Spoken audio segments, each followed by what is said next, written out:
आज 6 जून 2021 अव्यक्त मुरली रिवीजन। उदासी आने का मुख्य कारण छोटी छोटी अवज्ञाएं, जिसका आधार विशेष गुण आज्ञाकारिता। तो बाबा ने 2 प्रकार के बच्चे देखे। एक जो सदा आज्ञाकारी, बाप की हर आज्ञा का सहज स्मृति स्वरूप बनते। दूसरे जो आज्ञाकारी हैं परंतु सदा नहीं। तो बाबा ने नंबर 1 आज्ञाकारी बच्चों की निशानियां सुनाई। नंबर 1 आज्ञाकारी बच्चे अमृत वेले से रात तक सारे दिन के दिनचर्या के हर कर्म में बाप की आज्ञा प्रमाण चलने के कारण मेहनत का अनुभव नहीं करते, क्योंकि आज्ञाकारी बच्चों के ऊपर बाप की दुआएं साथ हैं। तो सदा आज्ञाकारी बच्चों के कर्म रूपी बीज का फल शक्तिशाली स्थिति, सफलता और संतुष्टता सहज प्राप्त होती है। सदा आज्ञाकारी नहीं होते, उन्हें स्वयं से या कर्म के फल में संतुष्टता होती, लेकिन संबंध संपर्क में संतुष्टता सदा नहीं होती। नंबर 1 आज्ञाकारी आत्माओं से कई बार कुछ बच्चे असंतुष्ट रहते। उसका कारण क्योंकि बच्चे अपनी असंतुष्टता के कारण को न जानने के कारण मिसअंडरस्टैंड करते। बड़ों से अपनी बुद्धि प्रमाण इच्छा रखते और वह पूर्ण न होने के कारण असंतुष्ट हो जाते। वह कई बार स्वयं के पिछले स्वभाव संस्कार के कारण भी असंतुष्ट रहते। फिर भी जो नंबर 1 आज्ञाकारी श्रेष्ठ आत्माएं हैं, उनसे 95% आत्माएं संतुष्ट रहती। नंबर 1 आज्ञाकारी आत्मा के संबंध वाली जो आत्माएं होती, वो सदा हल्की रहती, क्योंकि बाप दादा द्वारा विशेष आशीर्वाद प्राप्त होने के कारण जो नंबर 1 आज्ञाकारी आत्माएं हैं, उन्हें आंतरिक विल पावर, उन्हें सदा अतीन्द्रिय सुख का अनुभव होता और वे सदा भरपूर अर्थात संपन्न अनुभव करती। यह तो थी नंबर 1 आज्ञाकारी आत्मा की निशानियां। फिर बाबा ने आगे कुछ बच्चे जो बाबा के सामने दिल का हाल चाल सुनाते। पता नहीं क्यों बाबा अंदर खाली खाली महसूस होता है। सुख की, संपन्नता की अनुभूति नहीं होती।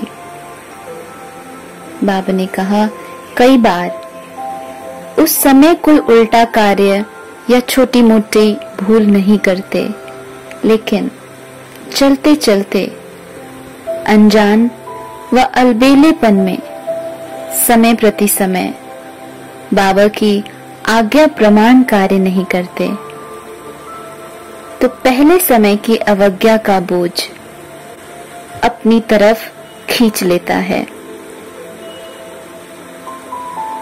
चाहे इस जन्म का या पिछले जन्म का, लगन की अग्नि स्वरूप स्थिति के बिना भस्म नहीं हो सकता।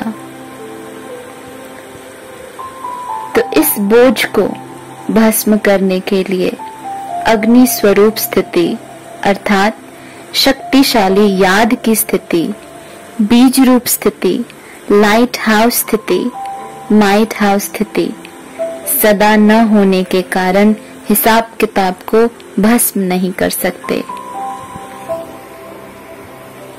इसलिए रहा हुआ बोझ अपनी तरफ खींचता है। कभी मन नहीं लगेगा याद में, सेवा में, या उदासी की लहर आ जाती। बाबा कहते, एक होता है ज्ञान द्वारा शांति का अनुभव, दूसरा होता है बिना खुशी, बिना आनंद के सन्नाटे की शांति। सिर्फ दिल करेगा कहाँ अकेले चले जाएं, बैठ जाएं। ये सब निशानियां हैं कि कोई न कोई प्रकार की अवज्ञा की है, जिसके कर्म का बोझ उदासी के रूप में खींचता है। अवज्ञा दो प्रकार की होती है, एक पाप कर्म करना व कोई बड़ी भूल करना, और दूसरी छोटी छोटी अवज्ञाएं। जैसे बाप की अवज्ञा है अमृत वेले विधि पूर्वक शक्तिशाली याद में रहो, और कर्म योगी बनकर कर्म करो, निमित्त भाव से करो, निर्माण बन करके करो। ये आज्ञाएं हैं। दृष्टि वृत्ति स्वच्छ रखकर कर्म करो, ये बाबा की आज्ञाएं हैं।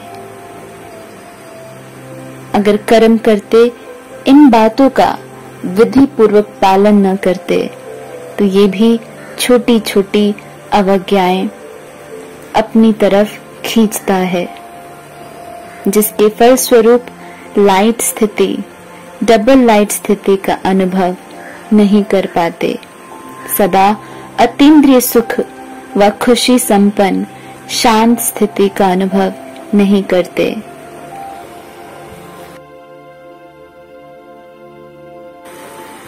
इसलिए किसी समय योग बहुत सहज लग जाता और किस समय मेहनत लगती।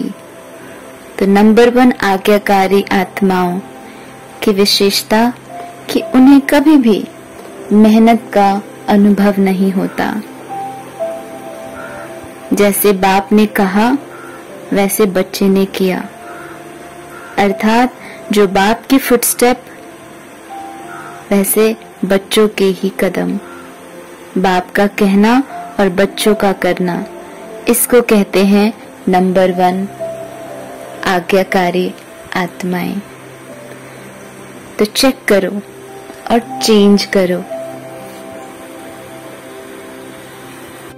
तो ऐसे दुनिया में थकी व तड़पती हुई आत्माओं को सद्गति देने के निमित्त बनने वाले खुदाई खिदमतगार बच्चे, जो अपने साइलेंस की शक्ति व सर्व शक्तियों से एक सेकंड में अन्य आत्माओं को सद्गति सुख की अनुभूति करा सके, तब कहेंगे सच्चे खुदाई खिदमतगार। ओम शांति।